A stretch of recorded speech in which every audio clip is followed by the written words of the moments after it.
Je voudrais remercier le comité d'organisation, Monique Lauré, Roland Chemama et Gérard Pommier. Pour moi, c'est un grand plaisir d'être ici à Toulouse avec vous tous. Je vais commencer avec une phrase que Nestor Brownstein et moi-même avons écrite dans un livre qui s'appelle L'amour et l'envie et qui a été publié par Editorial Edoria en Espagne. La phrase dit, je cite, « L'envie qui déborde d'avidité, avidité du prétendu bien de l'autre, ne peut éviter de tomber dans la calomnie de l'envié. Il ne sait pas que, ainsi, il sortira de force à l'effondrement de sa propre intelligence. » Fin de la citation. Le thème du populisme et de la psychanalyse est un thème d'intérêt pour notre époque. Je vais centrer mon texte sur certaines réflexions à propos du pouvoir du peuple. Nous savons que le mot populisme n'existe pas dans le dictionnaire de l'Académie royale espagnole. Pourtant, on l'utilise beaucoup. Certains collègues psychanalystes disent que l'utilisation que l'on fait de ce mot à travers les informations comporte une connotation négative, voire péjorative, puisqu'elle marque la différence entre les classes sociales. C'est-à-dire que parler de populisme a une liaison avec les personnes qui appartiennent aux classes sociales défavorisées, ce que l'on a l'habitude d'appeler les peuples, ou bien les pauvres. On pense en plus que ceux qui appartiennent à cette classe sociale-là, celle des pauvres, ne pensent pas. Ceci porte l'idée généralisée que le peuple ne sait pas ce qu'il veut car il ne pense pas, parce qu'il n'est pas cultivé ou bien facilement manipulable. C'est pour cela qu'on dit que le peuple ne devrait pas avoir le pouvoir entre ses mains, comme il ne saurait pas quoi en faire. Cette idée repose aussi sur le problème économique réel que subissent les personnes de classes défavorisées. Parfois, vivant dans la pauvreté extrême, celle-ci s'accentue quand les politiques qui occupent le pouvoir, loin d'essayer de trouver des solutions, se placent dans l'opposition et font rager les masses. Cela a toujours été le problème de l'être humain depuis tous les temps. D'un côté, l'enrichissement des riches et de l'autre, le grand appauvrissement des pauvres. Nora Merlan, dans son livre Populisme et psychanalyse, dit, je cite, « Quand les contradictions politiques et économiques s'accentuent, le populisme de masse prend des formes révolutionnaires et se transforme en lutte des classes. » Fin de la citation. Je veux précisément parler de cette lutte des classes qui, dans beaucoup d'occasions, apporte comme conséquence que certains individus, appelés aigris sociaux, se retournent férocement contre ceux qui sont un objet de rancœur, produisant ce que l'on peut appeler une folie collective. Il y a peu, j'ai eu l'opportunité d'aller à une exposition sur la sorcellerie qui eut lieu à Tolède, où je vis actuellement. J'ai trouvé l'exposition très intéressante parce qu'elle réussit à communiquer aux spectateurs la persécution des sorcières, d'où vient précisément l'expression « chasse aux sorcières ». Cette expression indique une persécution, généralement de personnes innocentes, vue à des préjugés politiques ou idéologiques. Cela donne des frissons de constater que la persécution des sorcières représente un des moments les plus dramatiques jamais recensés dans l'histoire des 500 dernières années. une persécution par folie collective qui entraîne au bûcher plus de 250 000 personnes innocentes en Europe occidentale. Pendant que j'ai regardé ces vitrines qui contenaient les restes des vêtements brûlés de ces prétendues sorcières, j'ai pensé à la scène d'un film qui me marquait profondément. Je vais vous dire le Frankenstein de Mary Shelley. Plus précisément, le moment où la bonne du docteur Victor Frankenstein, une jeune femme nommée Justine, est accusée d'avoir tué William, le frère cadet de Victor. Nous savons tous que ce n'est pas vrai. Nous savons tous que c'est Frankenstein qui a tué l'enfant, cherchant à se venger de son père créateur. Ce qui se passe, c'est précisément une chasse aux sorcières. Le peuple a besoin d'un bouc émissaire, d'un agneau à l'abattoir. Quelqu'un doit payer pour la mort de William. Ainsi, la masse en colère tombe sur la pauvre fille innocente dont le seul péché était d'être au mauvais endroit, au mauvais moment. Elle crie de toutes ses forces, proclamant son innocence, mais personne ne l'écoute. Le peuple a le pouvoir.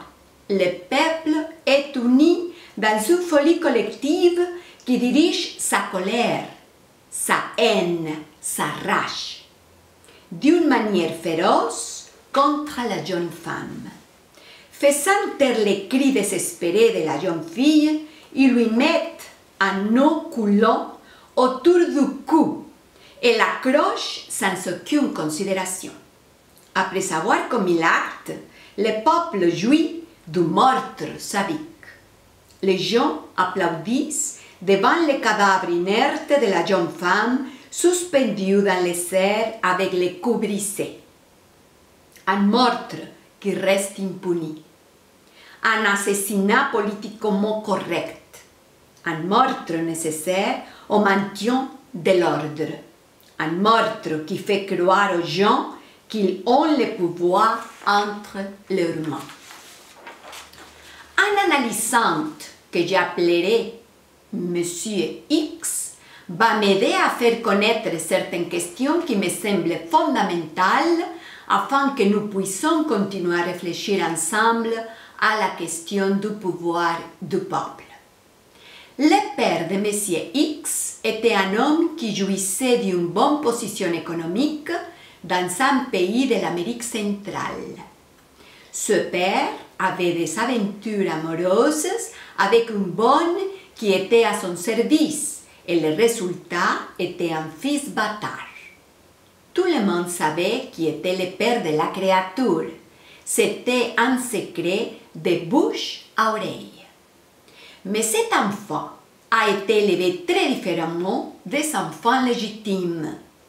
La différence de traitement entre les enfants légitimes et les bâtards crée chez ces derniers un ressentiment qui devenait de plus en plus intense. Dans ce pays, il y a eu des mouvements subversifs contre les classes sociales supérieures qui ont conduit à un coup d'État militaire. Le père de M. X a été enlevé et les kidnappers ont demandé une rançon. Ils ont recueilli l'argent et l'ont donné aux kidnappers, mais cela n'a pas empêché le père de M. X d'être assassiné.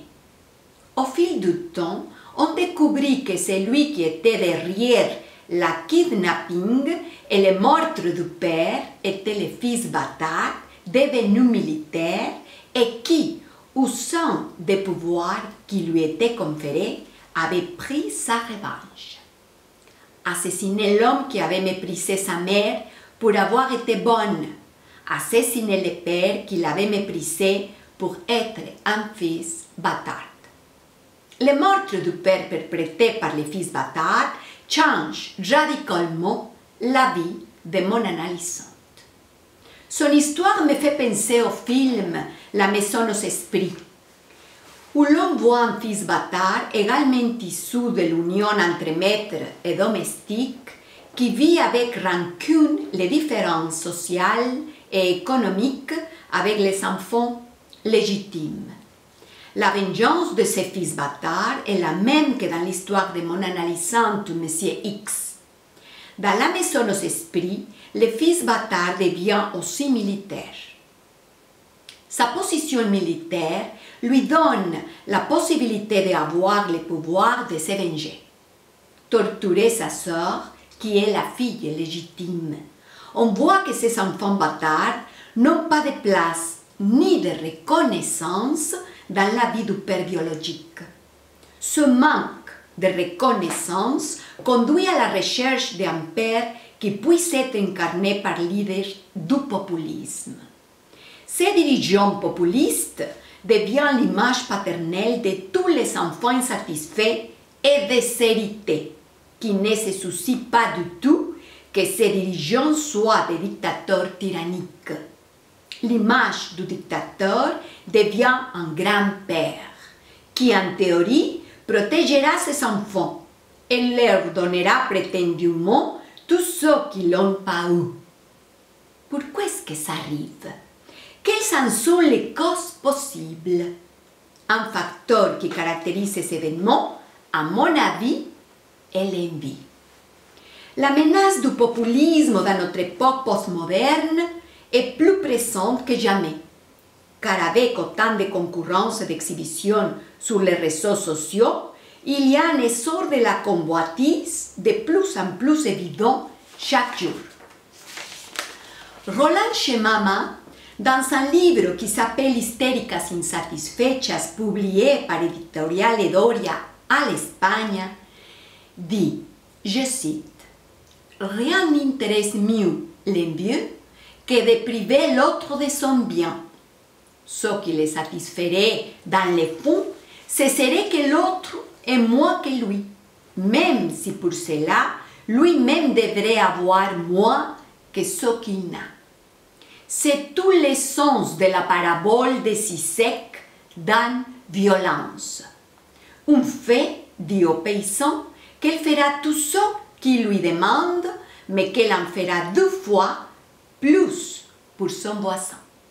D'un sourire aux lèvres malin, l'homme répond « Enlève-moi un œil !» Fin de la citation. Freud écrit dans Totem et Tabou que la grande angoisse due à la culpabilité du parricide va s'épaisser grâce à une soumission obéissante. Dans le populisme actuel, la soumission de certains sujets y est traduite lorsque ceux-ci placent toutes leurs espérances auprès d'un leader populiste. La chute du père à notre époque actuelle amène comme conséquence de nouveaux symptômes, de nouvelles manières de se positionner face au désir, et même celui de la femme. Dans certains domaines, il semble que nous n'avançons, que nous progressons.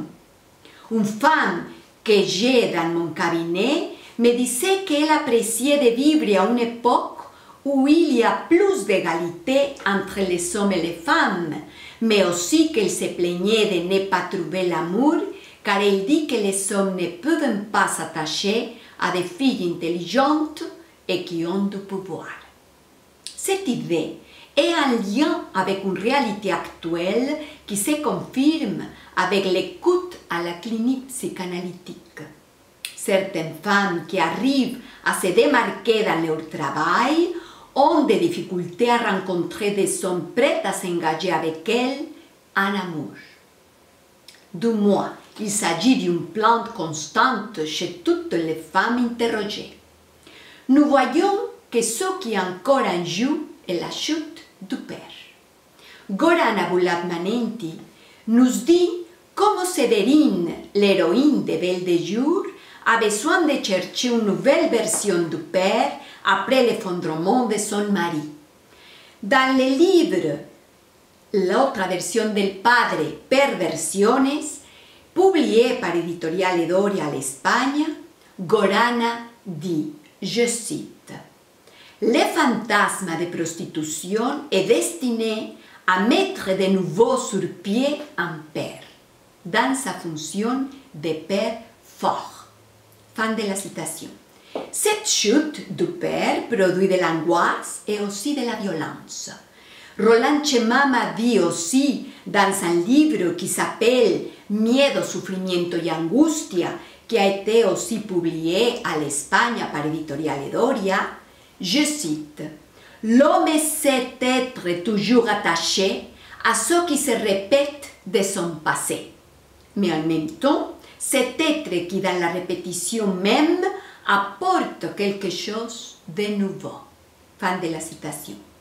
La chute du père confronte les sujets au vide et dans certains cas au non-sens et à l'effondrement, comme la Severina de Gorana, et c'est pour cela que surgit la tendance à s'appuyer sur un père de substitution qui puisse occuper une fonction de soutien.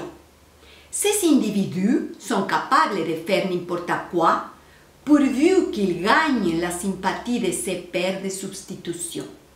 De là naît le fanatisme, l'agressivité, la violence.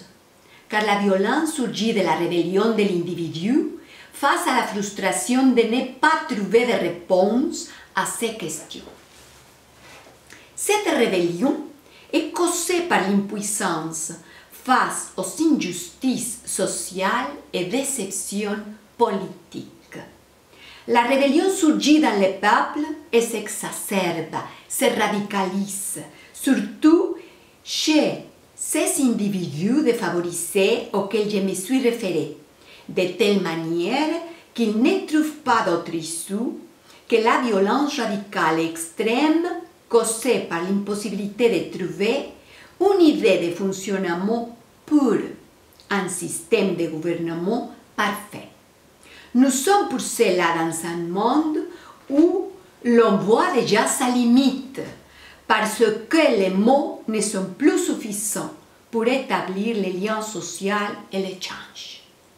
Dans cette interview qu'on a fait à Jacques Lacan en 1974, on lui demande « Qu'est-ce qui ne va pas aujourd'hui dans l'homme ?» Cette interview a été faite par Emilia Granzotto pour le journal Panorama en Italie à Rome. Et Lacan a répondu, je cite, « C'est cette grande lassitude, la vie comme conséquence de la course au progrès. Par la psychanalyse, les gens s'attendent à découvrir jusqu'où on peut aller entraînant cette lassitude. » Fin de la citation. Cette fatigue de vivre aujourd'hui se voit accentuée précisément par le chemin vers le progrès dont parlait Lacan en 1974.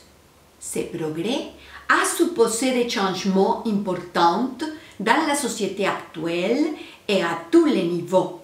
C'est quelque chose que nous constatons jour après jour. Cependant, la psychanalyse ne cède pas.